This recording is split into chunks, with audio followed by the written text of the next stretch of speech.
তা আমি জেনে অত্যন্ত আনন্দিত যে লুমিনেস এই রাসায়নিক এবং আমাদের এই যে বিষক্রিয়ামুক্ত বীজ সার এগুলো উৎপাদন করছে এবং সেগুলো কৃষকের মাঝে বিতরণ করছে স্বল্প মূল্যে।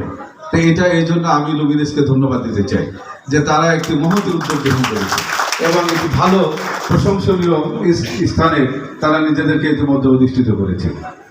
আমি আরও জেনে আনন্দিত হয়েছি যে আজকে এখানে যারা এই দেশের যারা কৃষক, যারা ফসল উৎপাদনের জন্য যারা মানুষের মুখে খাদ্য তুলে দিচ্ছে তাদেরকে এখানে সম্মানিত করা হয়েছে, তাদেরকে আজকে এখানে ক্রেস্ট দিয়ে সম্মানিত করা হয়েছে। তো এরকম একটি মহৎ অনুষ্ঠান এর আমি সাধুবাদ জানাই।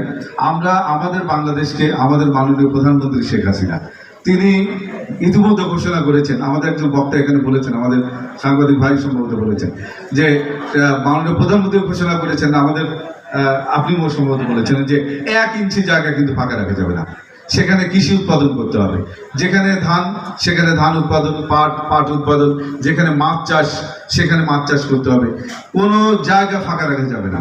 তাহলে আমরা বাংলাদেশ একসময় আমরা খাদ্যে স্বয়ংসম্পূর্ণ হতে পারবো। তো এই বিষয়টা আমাদের মাথায় রাখতে হবে।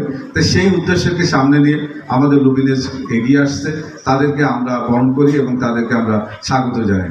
আমি দায়িত্বহীন কণ্ঠে ঘোষণা করতে চাই আমাদের খুলনা মেট্রোপলিটন পুলিশের পক্ষ থেকে এই লুমিনেস এদেরকে সকল ধরনের সাপোর্ট, সকল ধরনের সহযোগিতা আমরা দিতে প্রস্তুত করেছি। আপনারা যদি কোথাও মনে করেন যে আমাদের সহায়তা প্রয়োজন রয়েছে, আমাদের সেখানে আমাদের সাথে সাথে সেখানে আমাদেরকে আপনারা পাবেন, আমরা আপনাদের পাশে রয়েছি।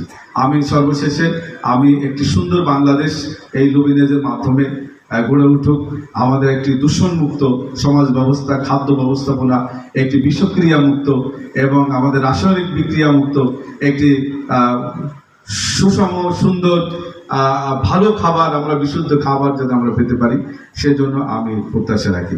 সর্বশেষে